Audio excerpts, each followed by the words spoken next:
Hello. ഇന്നലെ നമ്മൾ വനരുചിയെ വനത്തിലൊരു ആൽമരത്തിൻ്റെ ചുവട്ടിൽ കിടത്തി ഉറക്കിയിട്ടല്ലേ പോയത്. ഇന്നെന്തായി എന്ന് നോക്കിയാലോ. വരരുചി വിശ്രമിക്കാനിരുന്ന ആൽമരത്തിൻ്റെ മുകളിൽ 2 വനദേവതമാർ പാർത്തിരുന്നു. അവർ വരരുചിയുടെ പ്രാർത്ഥന കേട്ടു. ഈ സമയം മറ്റ് 2 വനദേവതമാർ വിശ്രമിക്കാനായി ആൽമരത്തിൽ വന്നു. എന്നിട്ട് ആൽമരത്തിലെ വനദേവതമാരോട് ചോദിച്ചു, നിങ്ങൾ വരുന്നോ? ഇവിടെ അടുത്തൊരു പ്രസവമുണ്ട്, ഞങ്ങൾ അങ്ങോട്ട് പോവുകയാണ്. ആൽമരത്തിലെ ദേവതന്മാർ പറഞ്ഞു, ഞങ്ങൾക്കിപ്പോൾ വരാൻ കഴിയില്ല. ഈ മരത്തിന് കീഴെ വിശ്രമിക്കുന്നയാൾ ഞങ്ങളോട് പ്രാർത്ഥിച്ചിട്ടാണ് ഉറങ്ങുന്നത്. അയാളെ സംരക്ഷിക്കേണ്ട ബാധ്യത ഞങ്ങൾക്കുണ്ട്. അതുകൊണ്ട് നിങ്ങൾ പോയി തിരിച്ചു വരുമ്പോൾ വിശേഷങ്ങൾ അറിയിച്ചാൽ മതി. ശരിയെന്ന് പറഞ്ഞ് വനദേവതന്മാർ പോയി. ആൽമരത്തിലെ വനദേവതന്മാർ വരരുചിക്ക് കാവലിരുന്നു. എന്താല്ലേ. കുറേ സമയം കഴിഞ്ഞ് പ്രസവം കാണാൻ പോയ വനദേവതമാർ തിരിച്ചു വന്നു. അവർ വിശേഷം പറയാൻ തുടങ്ങി. പെട്ടെന്ന് വരരുചി ഞെട്ടി ഉണർന്നു. ചുറ്റും നോക്കി. കൂരാക്കൂരിരുട്ട്, പരിചയമില്ലാത്ത സ്ഥലം.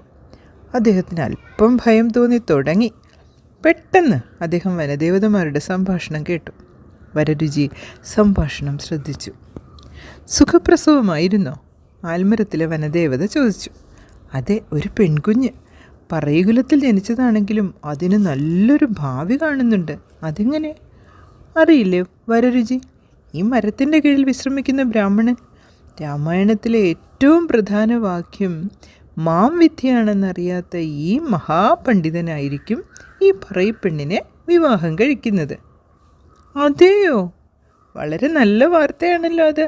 ആൽമരത്തിലെ ദേവതമാർ അത്ഭുതം കോരി. അവരുടെ സംഭാഷണം ശ്രദ്ധിച്ചു നിന്നിരുന്ന വരരുചിക്ക് സന്തോഷവും അല്പം നിരാശയും തോന്നി. എന്തിനായിരിക്കും സന്തോഷം? വിക്രമാദിത്യൻ ചോദിച്ച ചോദ്യത്തിന് മറുപടി കിട്ടി. ദുഃഖമോ? ഒരു പറയിപ്പെണ്ണിനെ കല്യാണം കഴിക്കേണ്ടി വരുമല്ലോ എന്ന്, അല്ലേ? അങ്ങനെ 40 ദിവസമായി അലഞ്ഞു നടന്നിട്ടും കിട്ടാതിരുന്ന ചോദ്യത്തിൻ്റെ ഉത്തരം കിട്ടിയ സന്തോഷത്തിൽ ക്ഷീണം മറന്ന് അദ്ദേഹം രാജധാനിയിലേക്ക് പുറപ്പെട്ടു. അടുത്ത ദിവസം അടുത്ത കഥ.